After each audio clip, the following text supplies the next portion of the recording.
हमें बाजार का सीन दिखा जाता है जहाँ पे दो लड़कियाँ थी। वो कहती हैं ओ माय गॉड ये कैरेज क्रेस्ट, ये तो किस फैमिली की है। दूसरी कहती है नो वे, ये तो ड्यूकर हाउस ऑफ आर्डोस की फैमिली क्रेस्ट नहीं है। और वहाँ से रूस निकलता है और वो लोग कहती हैं वाह ये तो रोड रूस आर्डोस है ना। और तभी वो भाई निकल किसी की तरफ हाथ बढ़ाता है। वो लड़कियां सोचती है हमने सुना है कि ये 10 साल पढ़ने के बाद वापस आए हैं, तो ये सच था, लेकिन ये यहाँ पर क्या कर रहे हैं। तो तभी वहाँ से हमारी कोको निकलती है और दोनों ब्लैक कपड़ों में कितने प्यारे लग रहे थे ना। तो वो कहती है क्या हम लोग पहुँच गए।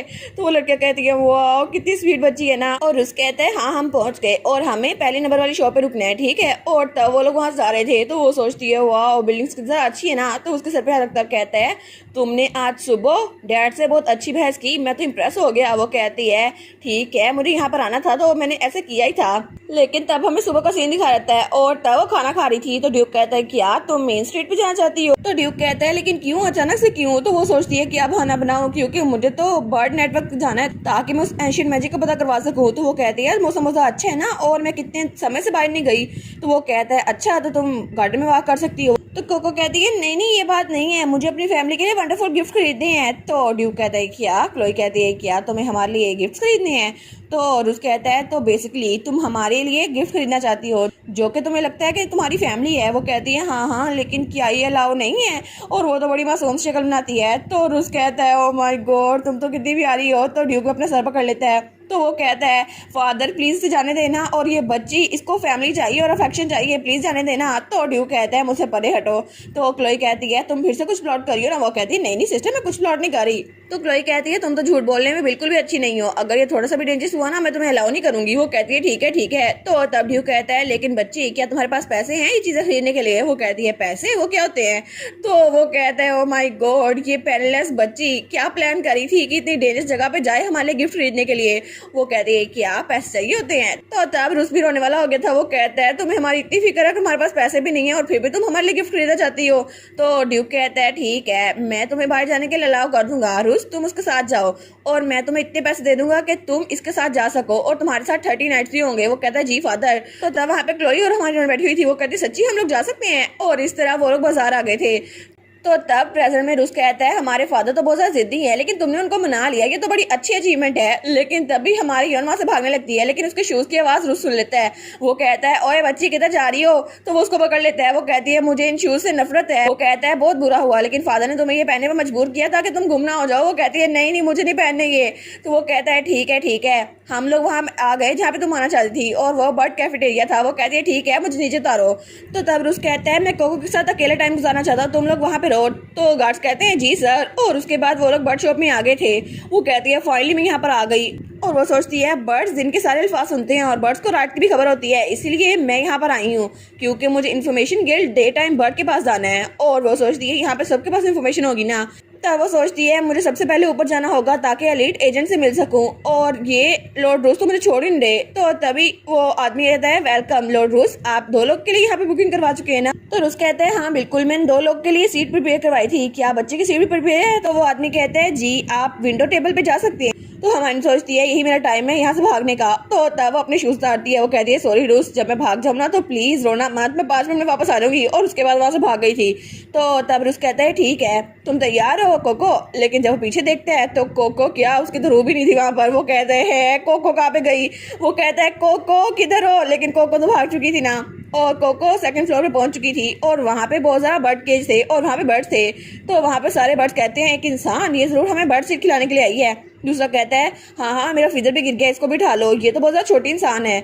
लेकिन तब हमारी कोको कहती है हाय बडीज, मुझे तुम लोगों से मिलकर बहुत ज़्यादा खुशी हुई, मेरा नाम कोको है और मैं यहाँ पर बर्ड सीट नहीं लेकर आई क्योंकि मैं छुप के आई हूँ ना और मैं तुम लोग की हेल्प मांगने के लिए आई हूँ। लेकिन तभी वो सारे के सारे खामोश हो गए थे और अपने अपने पिंजरों से निकल आए थे। तो वो कहती है क्या अचानक से इतनी खामोशी क्यों हो गई। तो तभी वहाँ पे एक बर्ड आता है। वो कहता है तुम हो कौन, आखिर तुम हमारी लैंग्वेज कैसे बोल सकती हो। तो सब लोग उसमें हमला बोल देते हैं। वो कहते हैं हमें बताओ तुम आखिर में हो कौन। वो सोचती है क्या ये आखिर ऐसे कैसे हो गया, मैं तो इनसे हेल्प मांगने के लिए आई थी लेकिन ये लोग मुझ पे हमला करना क्यों स्टार्ट हो गए। और तब वहाँ पे उनका लीडर बैठा हुआ था। वो कहता है मुझे जवाब दो छोटी इंसान, आखिर तुम यहाँ पर क्यों आई हो, क्या किसी ने तुम्हें यहाँ पे जासूस बना के भेजा है। तो वो चेयर पे बैठी हुई थी, उसके इर्द गिर्द बर्ड्स ही बर्ड्स थे, कोई उसके सर पे था, कोई उसके कंधे पे और कोई उसके हाथ पे। तो वो कहती है एक सेकंड रुको सही, मैं यहाँ पे रिक्वेस्ट करने के लिए आई हूँ। वो कहता है क्या किस तरह की रिक्वेस्ट मुझे बताओ। तो वो कहती है क्या तुम चोको को जानते हो? तो वो कहता है चोको स्ट्रे डॉग्स का लीडर चोकलस कोडिया है ना? तो वो कहती है हाँ हाँ बिल्कुल। तो वो कहता है ये नाम तुम चोको को कैसे जानती हो? वो कहती है क्योंकि मैं चोको की दोस्त हूँ, जरा इस पे देखो। और वहाँ पे एक स्नेक वाला खिलौना था। वो कहता है ये खिलौना तुम्हें कहाँ से मिला? वो कहती है ये खिलौना मुझे चोको ने दिया था। तो वो बर्ड कहता है ओ माय गॉड, ये खिलौना तो सिर्फ उनको मिलता है जो चोको का क्लोजेस्ट एड होता है। तो वो कहती है हाँ हाँ बिल्कुल। तो उसके साथ ही कहता है बॉस ये स्नेक डॉल तो बिल्कुल जेन्युइन है।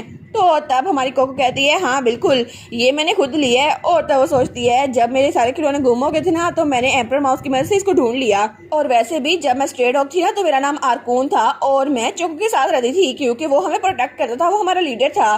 तो तब वो बर्ड कहता है ठीक है अब तुम चोको की दोस्त हो तो मांगो क्या मांगना है। ठीक है मैं तुम्हारी बात सुन लूंगा। वो कहती है सच्ची? तो हमारी कोको कहती है क्या तुम्हें कुछ पता है कि वो मैजिक रिंग कहाँ मिलेगी जिसकी वजह से माना को अनकंट्रोलेबल होने से रोका जा सकता है? तो वो कहता है हाँ मैंने इस बारे में सुना तो है। क्या तुम उस रिंग की बात कर रही हो जिसका नाम गिफ्ट ऑफ सेंट फिलिप है? और वो रिंग वो तो मैजिक से भरी हुई है जिसकी वजह से वो माना को ऑब्जर्व कर लेती है। वो कहती है सच्ची? लेकिन क्या तुम्हें पता है वो कहाँ पर है, तुम्हें कैसे मिल सकती है? वो कहता है तुम इस बारे में क्यों पूछ रही हो? और वैसे भी मैं जानता हूँ कि वो आर्टिफिशियल बहुत ज़्यादा डेंजरस है, तो आखिर तुम जैसी बच्ची इसको क्यों जाना चाहती है? तो को कहती है यंग मास्टर नहीं, मैं अपने एक दोस्त को बचाना चाहती हूँ, मुझे इसलिए उस रिंग की जरूरत है। तो वो कहती है तुम्हें याद है ना आरकून वो पपी, तुमने कहा था अगर वो तुमसे कुछ भी मांगे तुम उसकी बात मान लोगे। तो वो कहता है आरकून आखिर तुम उसको कैसे जानती हो? और तब उसे याद आता है जब वो बहुत ज्यादा जख्मी था तो आरकून उसके पास था, वो हमारी कोको ही थी जो कि तब स्ट्रे डॉग थी। वो कहती है क्या तुम ठीक हो, मैं तुम्हारी हेल्प करूंगी। और उसके बाद उसने कुछ किया था जिसकी वजह से वो बर्ड ठीक हो गया था। वो सोचता है मुझे लगा नहीं था कि ये नाम मुझे दोबारा सुनने को मिलेगा, लेकिन मैं तुम्हें बाद में सेपरेटली कांटेक्ट करूंगा। तो उसके बर्ड्स कहते हैं बॉस आप ऐसा कैसे कर सकते हैं? तो वो कहता है ठीक है वापस जाओ और वेट करो। वो कहती है सच्ची तुम मेरा काम कर दोगे? तो वो कहती है ठीक है मैं इंतजार करूंगी। और उसके बाद वहां से निकल गई थी। तो उसका चेला कहता है बॉस आखिर आपने ये सब कुछ क्यों किया?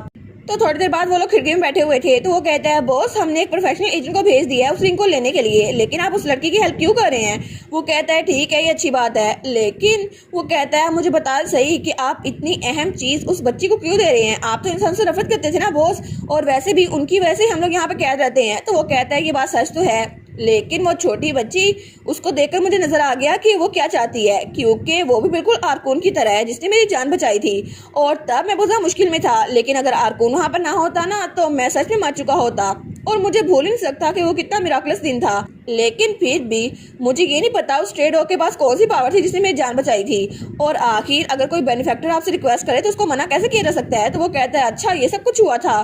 तो वो बर्ड कहता है इसके अलावा मुझे तो ये भी नहीं पता कि आरकून को जब अडॉप्ट कर लिया गया तो उसकी मौत कैसे हुई, क्योंकि उसकी मौत बहुत ज्यादा सस्पिशियस तरीके से हुई थी। हालांकि उसकी मौत का दिन नहीं आया था, लेकिन फेट बहुत ज्यादा अमेजिंग है कि एक इंसान खुद मुझसे हेल्प मांगने के लिए आई है, वो भी आरकून का नाम लेकर। और तब कोको उसके पास आ गई थी और उसने उसको पकड़ लिया था। वो कहता है एजेंट जैक? तो वो कहता है जी। तो तब वो कहता है इस बच्ची पे नजर रखो और मुझे पता करवा के दो कि ये बच्ची ये आखिर है कौन। और तब रुस तो रोने वाला हो गया था। वो कहता है छोटी बच्ची तुम कहाँ चली गई थी मुझे बताओ। और उसकी गाल खींचने लग जाता है। वो कहता है अगर ना बताया ना मैं क्लोई को बता दूंगा। वो कहती है ठीक है अब तो मैं वापस आ गई हूँ ना। तो वो बर्ड कहता है आखिर में मुझे पता करना ही होगा कि आरकून की मौत के पीछे वजह क्या थी और ये सब कुछ हो क्यों रहा था। और तब वो लोग वापस आ गए थे तो क्लोई को सारी बात पता चल गई थी। वो कहती है सच में मैंने सुना था कि रूस की परमिशन के बगैर तुम कैफेटेरिया से बाहर निकल गई। वो कहती है सिस्टर वो तो इसलिए ना। तो वो कहती है तुमने फिर से कोई डेंजर सिचुएशन कायम कर ली थी ना, मैंने तुम्हें कहा था डेंजर में ना था ना। वो कहती है लेकिन अगर डेंजरस होता ना तो मैं वहां आ जाती। ठीक है मैं दोबारा ऐसा कभी भी कुछ नहीं करूंगी, कोको प्रॉमिस करती है। तो वो कहती है ठीक है अगर तुम कह रही हो तो मैं इस बात को जान देती हूँ, लेकिन कोको मेरे साथ आओ, डॉट तुम्हें ढूंढ रहा है। वो कहती है क्या डॉट? तो क्लोई कहती है हाँ बिल्कुल टाइगर डिवाइन बीस्ट, उसकी बॉडी पे ब्लैक लाइंस अपीयर होना शुरू हो गई हैं। वो कहती है क्या? तो तब वो कमरे में आते हैं। वो कहती है डॉट टाइगर ठीक तो है ना? तो वो कहता है जी बिल्कुल आप यहाँ पर आ गई। वेल ये कुछ अजीब है, हालांकि वो बिल्कुल तंदुरुस्त है लेकिन फिर भी उसकी बॉडी पे ब्लैक लाइंस अपीयर होना शुरू हो गई है और वो गायब भी नहीं हो रही। तो वो सोचती है मुझे बहुत अच्छा लगा कि टाइगर वो सिक नहीं है, लेकिन ये ब्लैक लाइंस क्यों अपीयर होना शुरू हो गई? और टाइगर वो भी थोड़ा परेशान लग रहा है, ऐसा लगता है वो इस जगह को छोड़ के जाना चाहता है। लेकिन वो सोचती है एक मिनट वो इस जगह को छोड़ के जाना चाहता है। तो वो कहती है लेडी क्लोई डॉट क्या आप दोनों मुझे थोड़ी देर के लिए टाइगर के साथ अकेला छोड़ सकती है, मुझे उससे बात करनी है। तो क्लोई कहती है ठीक है हम बाहर इंतजार कर रहे हैं, जब तुम्हें जरूरत हो तो हमें बता देना। वो कहती है ठीक है। तो तब वो कहती है टाइगर तुम ठीक तो हो ना? और मुझे माफ़ कर दो, मैं तुमसे वादा किया था कि तुम्हारे दोस्त को ढूंढ दूंगी, लेकिन मैं ढूंढ नहीं पाई। वो कहता है इट्स ओके। लेकिन सडनली मेरी बॉडी पे ब्लैक लाइन्स अपीयर होना शुरू हो गई हैं और ये ऐसा लगता है फुटप्रिंट्स है जो मेरे दिल पे आ रहे हैं। और मैं नॉर्थ में जाना चाहता हूँ, मैं किसी को ढूंढना चाहता हूँ, लेकिन मेरी बॉडी मेरा साथ नहीं दे रही। तो वो सोचती है तुम ढूंढना चाहते हो, लेकिन उस इंसान को वो किस तरह का दिखता है तो मुझे बता सकते हो। तो वो सोचती है लॉर्ड रूस ने कहा था कि अगर कोई डिवाइन बीस किसी के साथ बॉन्ड बना ले तो फिर वो उसके साथ ही रहना चाहता है। तो वो कहता है वो बच्चा, उसके येलो बाल थे और उसकी आंखें बिल्कुल ब्लू थी सी की तरह, और वो छोटा सा बच्चा था जो बहुत ज्यादा बीमार रहता था। वो कहती है येलो बाल, सी ब्लू आईज, स्मॉल और सी।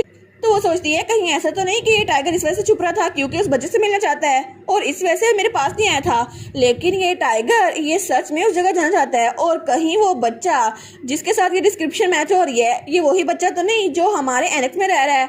और वो बच्चा क्या पता वही इस टाइगर का साथी हो और इसकी वजह से उसकी और इसकी दोनों की तबीयत ठीक हो जाए। तो वो कहती है अरे हाँ, अगर ऐसा ही है तो कोको समझ गई, क्योंकि मुझे एक तरीका मिल गया है जिसकी वजह से मैं सबको बचा सकती हूँ। और इसी के साथ ये वाला पार्ट यहीं पर ख़त्म। तो आप लोग बताइएगा आप लोग को ये पार्ट कैसा लगा, और वीडियो को लाइक और चैनल को सब्सक्राइब लाजमी कीजिएगा। बाकी वीडियोस का लिंक भी स्क्रीन पर नज़र आ रहा होगा तो काइंडली उनको भी चेकआउट कर ले। और thank you so much for watching my videos. Stay safe, bye bye.